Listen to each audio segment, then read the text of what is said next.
Hello, hi, my name is Frankie Kington, known as a wise entrepreneur. And today I have a lovely guest speaker, who's a good friend of mine. She's called Martha John Rose. Hello, Martha. Hi, Frankie. Good to see you. And I'm really happy that Martha's joined me today. We're going to be talking about raising awareness of our well-being. And Martha's got so much information to share. So I'm looking forward to sharing it with her. So Martha, I'll leave it over to you. Thanks, Frankie. Thank you very much for inviting me onto your show. It's a real pleasure to be here. My name is Martha John Rose. I work in the public sector. I work with people who have been victims of crime, and I also work around areas to try and support improvements for people who have been victims of crime across the board. My background is social work, so I have worked in the field with people with learning disabilities, but the main area has been adults with mental health problems. And before that, I've always worked in the community. I used to be a Samaritan many years ago, and I know mental health through my own personal family experience. I've had family members who have been in the psychiatric system, been in psychiatric hospitals. So I have had a lot of experience of being a carer of a parent who was in kind of psychiatric services, and quite a challenging time in the 80s. I mean, things have improved, still lots and lots of problems, but at that time, there was, it was quite a difficult time. So it's just an area we talk about, well-being and raising awareness about well-being. Well-being's one of those terms to me. It's a very big term, and it can mean a lot of different things. And it can also mean nothing in a way, because sometimes people talk about well-being and you don't quite know what that means. And when I think about it, it evokes something, but I'm sure for yourself, Frankie, when you think about that, and for other people, it evokes something different. But I suppose, in the context for today, for me, when I'm thinking about well-being, I'm thinking about the aspect that is around things like depression. We talk about mental health. So that's sort of the area of interest that I have, and that that I'm thinking of talking about tonight. Thank you so much, Martha. I'm really happy to be talking about that tonight. Two very important words, what Martha brought up there: well-being and depression. So Martha, would you say well-being is different from depression? So describe what well-being means, then we can talk about depression. So for me, well-being is about being well. It's about, when I think about well-being, I feel about being in a place of balance and a place of equilibrium, of balance, which, we as human beings, we get there sometimes, and sometimes we don't get there. But I think you can, in my mind, I think about well-being as a kind of a measure. When our being is well, to me, life is easier to navigate around. When our being is not well, then there are different levels, and that can be to do with health, or physical health or mental health, and it can be to do with things that we understand, triggers, or it might be things that we don't understand. But well-being is to me, it's about measuring a state of how a person is able to get on and manage with their life. So that's sort of what I would say around that. I like that. I thought it was very clear, because we're talking, when you talked about well-being, it's really important. It's a vast scope. It's a vast subject to cover. We can be well. We can be well with our health. We can be well in how we're feeling. We can be well when we're going to work. But what is well-being? Is it a deeper meaning, Mark? Is it something deep within your life which you have to address? Because sometimes we can look well on the outside, but deep on the inside, who are really struggling, who are really suffering. Mm. So I always believe as well, Martha, what I tend to do, especially with my family, is make sure that my family are looking out for me. My mother and my close immediate family know when there's something wrong with me. Straight away, they know the signs when I'm worried about something. So that is really interesting to know that you've got people close to you who are really looking out for your well-being, because if you want everything's fine, I'm happy, I'm jolly, and then when I've got something on my mind, I may not be coming across that jolly and happy. So they know the signs. So really, the people closest to you, make sure they're looking after your well-being. My dad and his partner, they always do that. They look out for each other. If they spot any signs, they let each other know. And I think that's really important. I agree. Martha, it's really important to know that, and it's really important to reach out and embrace that. Well, when you said there about I don't know the exact words, but that somebody can look okay, and that's quite interesting, because I was out in a big shopping centre yesterday, hundreds of people rushing around, and that sort of thought came to my mind about how everybody looks all right. If you're out and about, everybody looks okay. They all look like they're managing. But then sometimes you talk to somebody, they look like they're managing, they look great. And that's happened to me recently, that I've spoken to people, and when we get talking, you actually realise they've got a lot going on behind that face, behind that smiling face, and that they're struggling, and that maybe they are having anxiety when they go to sleep, or there's some, they really are struggling. And, for myself, Frankie, part of the reason I'm interested and I want to talk about this tonight is recognising my own experience of well-being, and over the last couple of weeks or so, where I really have taken a dip in terms of my mental health and depression, and I fell into a real deep depression. It was triggered by something that happened, just a scenario that somebody else might think, well, why would that bother you to that extent? And I don't know why totally, but what I do know is it took me down a very difficult journey in struggling with how I felt, and it was very difficult. I felt very isolated and very alone, and it was partly to do with the struggles that I have when depression, does hit me. I'm glad to say it doesn't hit me very much at all. When I was a child carer, that's when I first started to, suffer with depression, but I didn't realise it at the time. So I've kind of grown up with, with something that I learned later on was depression. And when you say about having a network, I think that is one of the things when we talk about well-being that has been so important for me.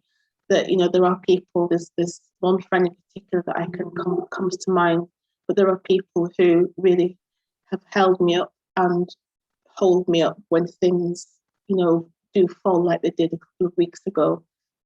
And so I have friends who I don't have to pretend with. And I think that is a really big thing about well-being, that if you have people who can accept and you can feel accepted by, when you know that you are not behaving or feeling in a settled place, and there's no reason, you look at other people's life and people are suffering. And one of the things with depression that I think people who do get depressed struggle with is the fact that sometimes they feel there's no reason for it, and then outwardly, you compare your life to somebody who's in a war-torn country or something like that, and you cannot compare, and yet you still cannot move out of that. It's not just a mood, it's something more than that. So I think depression can be a very isolating place, and having a network of people, or one person, or that can just accept you completely who you are, and just kind of walk with you in a way while you're going through your struggles, is a key for well-being, as is, I think, also looking after yourself. So not being too hard on yourself. It's very easy to say, but sometimes people really struggle, people that I come across, and for myself, where it can feel very difficult and just find a space to feel okay. And I talk about the big cake syndrome, that sometimes it's about trying to eat a cake that's too big, trying to deal with a situation that's too big. And what you need to do is take a small piece and deal with it at a time. And a small piece might be, you don't understand what's going on, your life feels like it's falling down the pan. But in the meantime, sort of having a bath with some nice oils, with a candle, or just wrapping yourself up in a nice cozy blanket and watching a film, or whatever. Sometimes it's those little things that pave the way, the stepping stone ways to well-being. That was amazing. So much information there, which you've shared with us about well-being, about spotting the signs, about giving yourself some space, about being in your bath and having some candles around you, about inhaling some, some nice smells, just to relax and just to be calm. And I honestly believe as well, Martha, sometimes we have to be true to ourselves. I believe that when we're true to ourselves, that's where our true happiness is, because we're being true to who we are. Sometimes I feel as well, Martha, what can trigger people's depression and bring people down is they compare themselves to other people. I do it. But are we really happy, Martha, for other people's happiness? Or do we feel let down by that? And I feel sometimes, Martha, that is what the problem is with depression. We compare ourselves with somebody else and think, why do they have everything what I want and I don't have? Or they're jealous because they see something in you which they don't have and they want to take it away from you. So they either attack you or they put you down. And it's envy and jealousy, isn't it, Martha? That's what it is. They envy you and they're jealous that you have something that they don't have. Even the fact that I'm a spiritual leader, I'm a life coach. Yeah. They believe that I see something which they don't see. Why do I see that? And some people don't even know sometimes they're being rude or being disrespectful, or even attacking you, or even not showing you the respect what you deserve, because they want to have what you have. It's really important as well, Martha. That's why I feel, for me as a life coach, because I love people, I know the importance of life, I know the importance of coaching and mentoring and the importance of it. And we all need mentors and coaches to coach us through them difficult times. Yeah, and I think we are living in difficult times. You could say that we're always living in difficult times, but I feel that we live in a time where, when you were saying about, the kind of culture sometimes where it seems like people don't want other people to succeed, or people are jealous of other people, and then you think about, why would somebody do that? If you're happy with your life, you don't do that, because you don't need to, because you're contented in your own life. So why do people do that? Because their well-being's not good. They're not in a good place. They're unhappy, they're lost, they're angry, they're not getting their needs met. And I feel that happens on many different levels, going back to the thing I was saying about being in the shopping centre and watching all these perfect people with perfect lives. And I used to really think that everybody was as you see them. But we know that behind the scenes, we know that over lockdown, some of these horrible stories that you heard, there's horrible stories going on around the world, but at home, people who, in the silence of their homes, who are not able to escape, are subject to abuse and various, other things. I think the technological world that we live in now has its pros and cons. One of the cons is that it's very isolating. It's moving people away from, the old days where you'd go to the shops and you'd hold things in your hands and you'd smell the bread and you'd touch the things, where, everything's going online. And although it's convenient to people, there are studies that kind of highlight the impact of that there's things that people need to, for their well-being as human beings, which is taken away. So we live in a world maybe where there's more that's stripped away from humanness, and but yet we live in a world where everything that we see gives the impression that everything's okay. and then when we're out in the supermarket, everybody looks okay. But I think maybe more people are suffering now, you know, than we think. Thank you for raising that, Martha. And that's exactly right. People are suffering more than what we actually think. I believe that people nowadays, Martha, are just happy for people to listen to them. But I know the importance of having heart-to-heart dialogue as a spiritual leader and a life coach. Heart-to-heart dialogue is really important. And make sure, Martha, that they don't, and people don't take that away from us, because people need heart-to-heart dialogue. I have a dear friend of mine, he's suffering, he's got his struggles, and he wants to speak to me face to face because he wants to have that heart-to-heart dialogue. And I honestly believe, Martha, heart-to-heart dialogue is really important for anybody struggling with well-being or depression or mental health. We have to keep that going, Martha. We have to keep that connection going, that communication, because that's really important. Definitely. Can I just say that I did a talk in that called The Weapons of Mass Distraction. You know, they're distracting us from the important values of life. And that's why we're in this situation now, Martha, because people have brushed all these important values of life under the carpet. Of course, yeah. Have to come out from under the carpet, just struggling to deal with it. Yeah. We have to deal with it now. That's the only way we can move forward as a human race and as human beings. Well, you had a very powerful interview, and I can't remember the title of it, but it was, I hope you don't mind me mentioning, I hope he doesn't mind me mentioning it. Corey, I watched that interview and I was riveted. And I don't know if Corey ever sees this or if he looks to see that I made some comments, because I was really touched by that interview. I really could hear his struggle. I really could hear his heart, and I really could hear the potential and just the difference that he has to make to the world.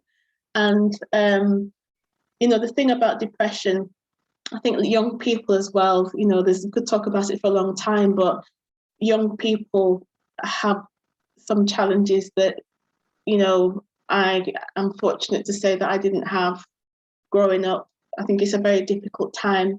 And when I was listening to him, you know, the other side of it is like sometimes through the pain and through the fire, if you can, this is symbolical, but you know, you burn in the fire and then you come out different, you know, you come out stronger, you learn from your wounds, you learn from your pain, and it's that pain sometimes that brings something really beautiful and transformative to the world, and it's there to help other people. Sometimes, you know, some people have said to me that, oh, I don't get depression, I don't get that, and I don't envy them, but I can't imagine that. I really wish sometimes I was somebody who didn't get depression. But one of the positives about depression is that it does bring it brings what's the word, like creation.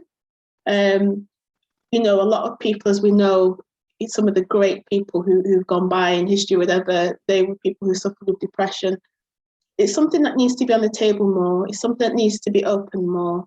I have decided, and part of coming to do this is me being a bit more, is being open.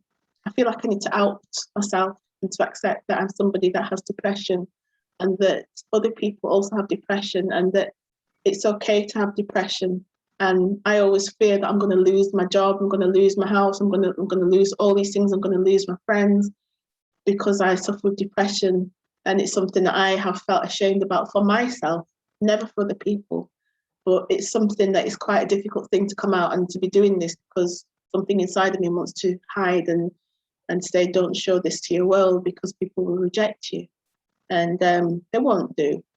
But, you know, I think Corey's interview was very, very important. And I would just like for him to know that it helped me listening to him.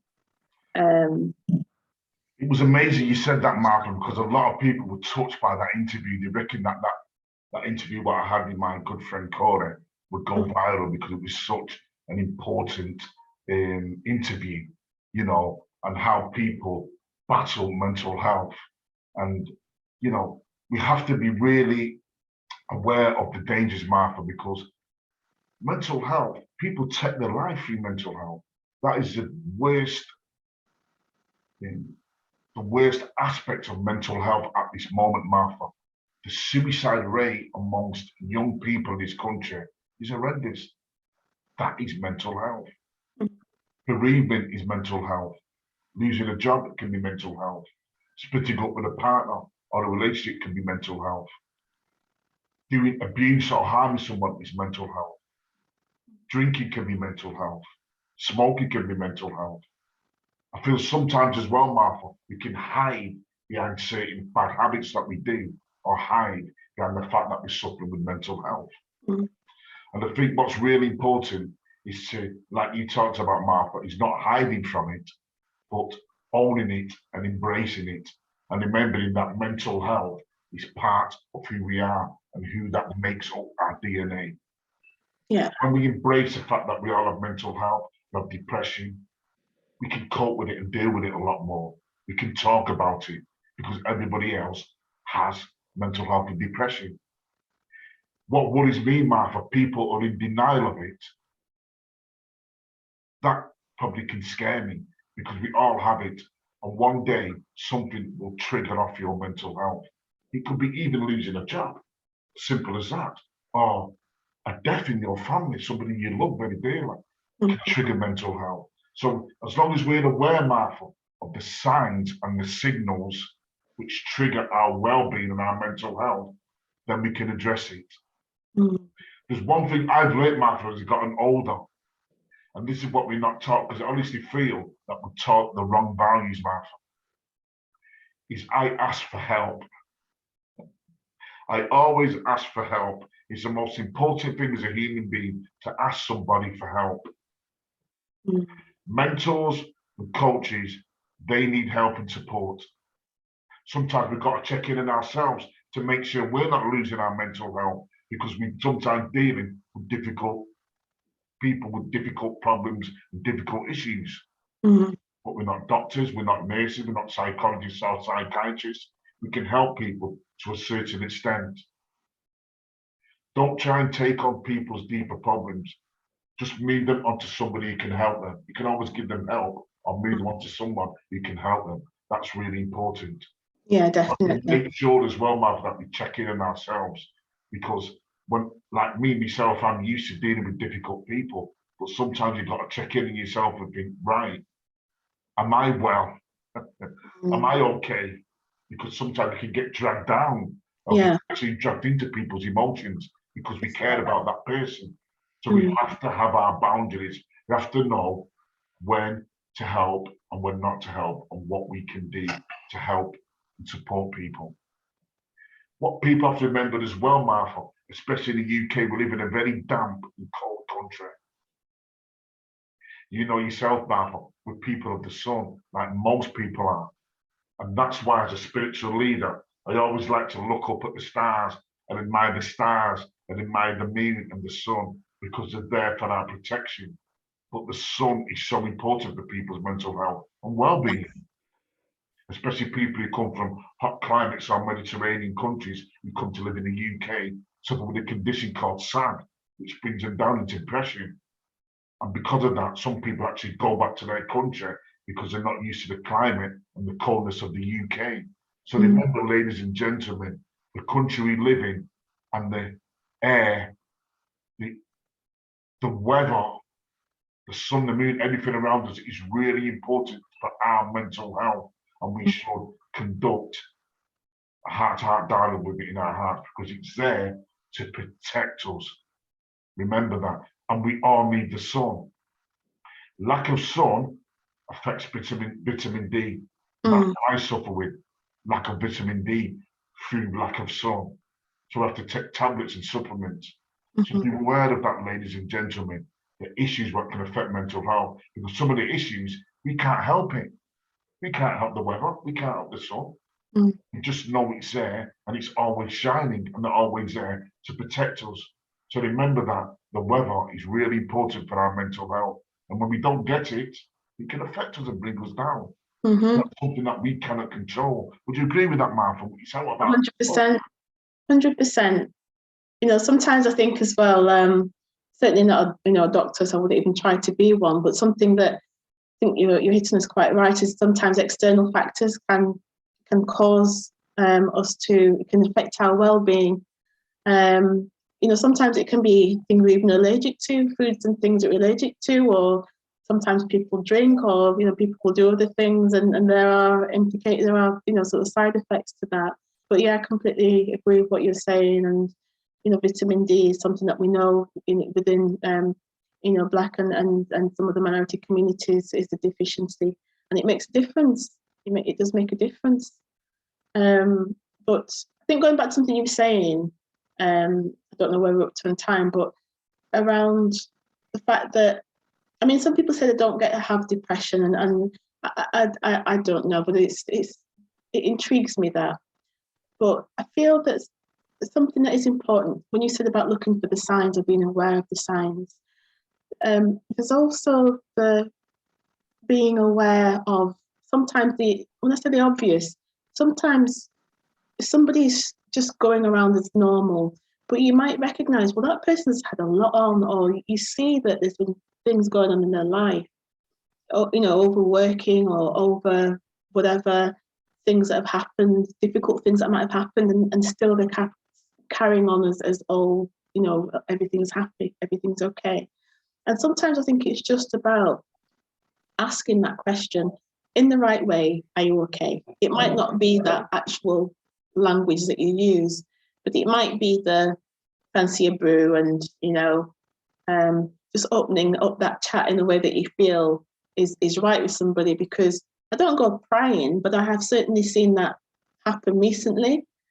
People that I've spoken to where they all seem fine, and you just suspect something maybe, and then, people, you said it before, sometimes need someone to listen. They need someone to hear them and to listen. There was a TED talk, and I can't remember the name of the person, but I watched it recently. It was about the Golden Gate Bridge in America, because that unfortunately is the site where a lot of people have, sadly made the decision to take their lives and jump the bridge. And I think it was a paramedic, and I don't know his name, but he was talking about one scenario where the person was going to jump and they stopped. That person also came on to do a separate TED talk and talked about their experience as the person who had intended to jump. And the reason that they hadn't jumped had been because this paramedic had listened. So sometimes it's like, how do I help somebody when they look like they're having a difficult time, or I don't want to go near them because I don't know what to say, I might say the wrong thing.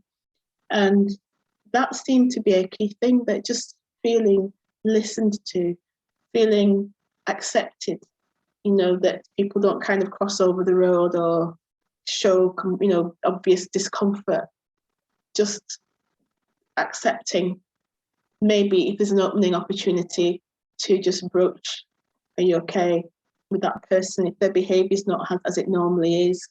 I think that, from the perspective of somebody who does get depressed sometimes and recognises sometimes that it can be in a hole and that I'm not the same as I normally am with people. But what I do appreciate is those people who are able to continue to behave towards me and not change their behaviour in a way that really reflects back to me that it's very difficult. I know it might be difficult, but sometimes people are suffering in a way that they cannot express the words, and if you hang on with them for a little bit, they do come around.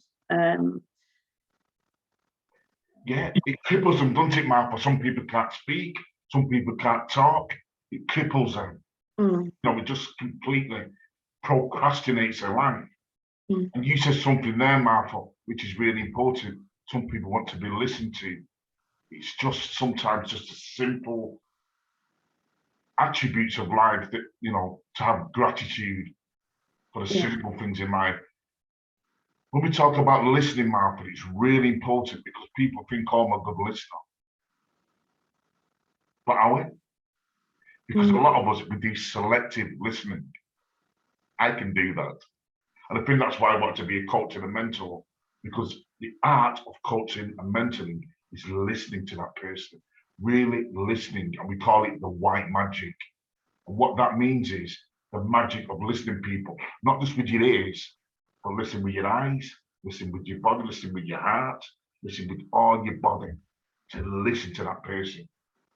But that takes a lot of calmness, a lot of practice, a lot of, you know, putting into practice and awareness to do that. So really sit and listen to a person.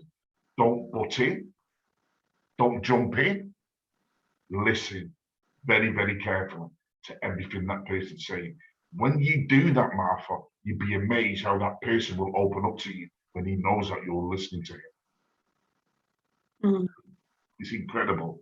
I agree. People need to do, don't try and, oh, I'm going to go higher, or I'm going to compete, because we get people, and I've noticed that a lot as a mentoring coach. I don't like to judge people, but I know sometimes when I can smell a little bit of BS, we call it. You know, you can smell it a mile away in a person, because that person will not let you get a word in edgeways. It's all about him talking, and eventually you end up switching off. That's right. It's give and take. Yeah. You listen, I listen. That makes an amazing relationship. So it's really important to listen to the person, everything he says, and don't butt in. Just listen to what he's got to say. When he's finished, then you can speak, and then he can speak, and it makes a lovely conversation. So people say, "Oh, I'm a good listener," but are you a good listener? Are you a selective listener? You listen when you want. It's harder than it seems. I think listening is harder than it seems. It's a real skill. If people do that a lot more, Mark, like you said, we might save people's lives. We might help people come out of depression. And like when he's talking about Corey, my friend before, he was so grateful that he did that YouTube on my channel. It helped him so much, you know, and I'm really grateful that I can help people, because that's what I do. I'm a life coach, and I want to help people solve a solution or a problem in their lives. If I can do that through speaking and getting them to open up, that's a victory for me, Martha. That's a victory for me, and a victory for everybody. Yes. It's just the simple things what we need to do, Martha. Just some little simple steps which can help somebody change something in their lives, or help them cope a little bit better with their life. We have to keep doing it, don't we, Martha? Martha, we have to keep that communication going. Definitely. Definitely. And on the subject of being able to talk about how we feel and creating that environment for people, whether they are male, female, transgender, you know, that people can just say how they feel, and don't always have to feel that they have to say, okay. When the day comes where somebody says, oh, how are you doing today? And you can actually say the truth. That's what we want. Not just the case of, yeah, I'm fine, when really you're struggling. I say that, and you say, oh, I'm struggling today. I'm very honest with myself now, because I've got nothing to be ashamed of. Yeah. You know, I'm human, you know. Yeah. And I love reading quotes. I think quotes are amazing. I love reading life quotes, and all different types of quotes, whether it's business, social, life, family, work, money. And quotes are amazing, and they really pick me up. They really help me cope with how I'm feeling and what mood I'm going to be in today. You know, so that's really important. So I do everything I can to support my mood, support my well-being, support my mental health and my mental thinking. Because I honestly believe as well, no matter what we try to do, if we want to be successful in life, Martha, we have to have the right mindset. Our mindset is so important, and what you have to, and that's why I love self-development, because self-development is about me developing myself to the best of my ability, and that takes time and effort, and you need to keep getting people to motivate you, because I need to be motivated. I need that self-development. I need that education. I need that relationships. I need the association with the people to keep me in that right frame of mindset. That is really important, because we stray off, and there's nothing more unreliable than our own minds. So I say, be the master of your mind rather than letting your mind master you. Yes. So important.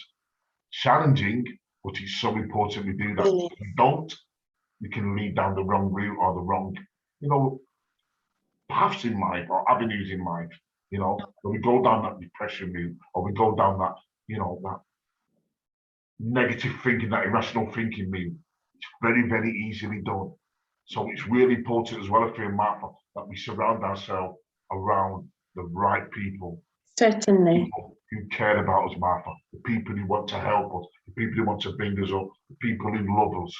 Yes, that's right. Oh, Martha, a lot of my life, and so with your life, I've been around so many people who I respect. I respect them, but they've been so negative and they can really sap your life force. They can drag you down. And sometimes they don't know they're doing it.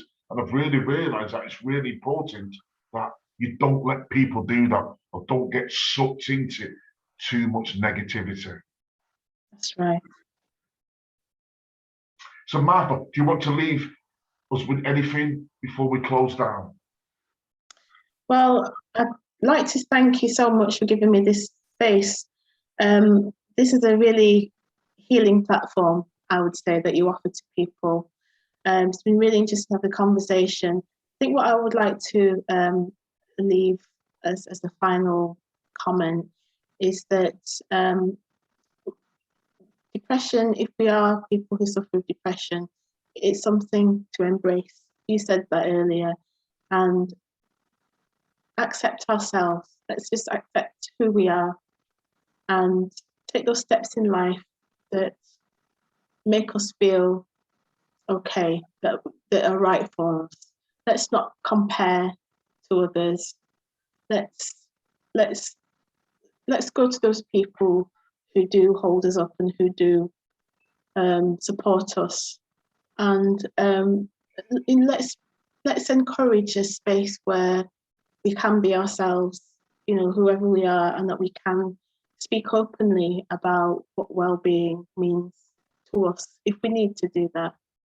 And that's just going to help in a lot of different ways. Going to help healing to happen in lots of different ways. So, Martha, she touched on so many important aspects of depression and well-being, about being around the right people, about speaking up, about asking for help, about embracing how we're feeling, about not being ashamed of how we're feeling, about being true to ourselves, about being honest with ourselves. And Martha, we talked about the simple things, didn't we? Like listening to a person, really listening to a person, like asking a person, how are you doing today? Like really caring for that person. What I tend to do as well, and it's the simple things as well, Martha, is to look in the mirror and look at yourself and say, I love myself. I'm going to have a great day today. Give yourself some self-talk, because you'd be amazed how many people don't even look in the mirror at themselves for 5 minutes. They don't like themselves. That's another form of mental health. They detest who they are. That's why people hate. That's why people discriminate. That's why people are violent. That's why people attack. That's why people abuse, because they don't like themselves. And if we don't love ourselves, we can't love other people. And it's the most difficult challenge of all, to love yourself for who you are. Believe me, it took me 35 years to get there. So I know what that means about loving yourself. So let's really love ourselves and respect ourselves for who we are. If we don't love ourselves, who's going to love us? Exactly. So we've got to love who we are. And that's a massive challenge. But please put it into practice. And you can do that through reading, being on your own, doing your self-development, studying courses, maybe reading books, going for a walk, speaking to people, doing something different on a daily basis, step by step, creating them important values for your health and your well-being and your mental state of mind. So remember to do that, ladies and gentlemen, please. Very important. Always reach out and ask for help. So Martha, you'd like to just round us up? If people like to plug into you or like to know a little bit about you, if you can, you've got some help, or if you can share something for them, I'd appreciate that. We can round up. Well, interestingly, there's a book that it's called the Comfort Book, or the Book of Comfort. by, I think it's Michael Haig. I wish I'd brought it. It's in the other room. I won't run out and get it. It's a lovely book, and it's a book, one of those books that you can just close your eyes and open the page, and it just has a lovely word of wisdom on it. Wisdom's so important, isn't it? Wisdom. Yes, it's such a comforting book. So you don't have to be depressed or whatever, but it's just a nice book that you can open on any page, and you just get a little nugget of something that just warms your heart a little bit. So it's called the book of comfort, I think, the comfort book. Amazing. I want to run next door and get it, but yeah, I suppose obviously. Isn't it, Martha, what can really heal your life? There's a lot of books out there what can heal your life. Oh yeah. We'll leave some of them books below, and we'll leave a mental health line as well if people need it, or some information if people need that to go and get some help. That's why we've got Mind, haven't we? Just to remember, there's Mind, which is a really important organisation, and obviously the Samaritans. There are many others, but Mind and the Samaritans are organisations that people can reach out to any time. Thank you so much, Mark. I really appreciate you being on my YouTube channel. And remember, ladies and gentlemen, it's always the smallest, simple steps where we create value, which can make so much of a difference. Just like listening and being there and talking to another person, opening up, being honest, being there for just some person, just to listen makes so much of a difference. So let's try and do the simple things. We'll leave all the information below on this video. So if you need any help or any issues with anything what you feel we've talked about, we'll leave the details below. We'd love to hear your feedback and your comments on this video. Really appreciate you watching. Thank you so much. I really appreciate you all for watching. As you know, I'm a life coach, entrepreneur, and successful public speaker, mentor and coach. And I'm passionate about youth development and helping people solve a solution or transform something in their life to make them better people in the world. So please keep speaking up for what you believe in, and remember, your health and your well-being are important for everyone, for all of us. So thank you so much for listening. Take care now. My warmest wishes to you all. Thank you so much, Martha. I appreciate you. Thank you so much for coming on. Take care. Bye-bye now. Bye-bye. Thank you.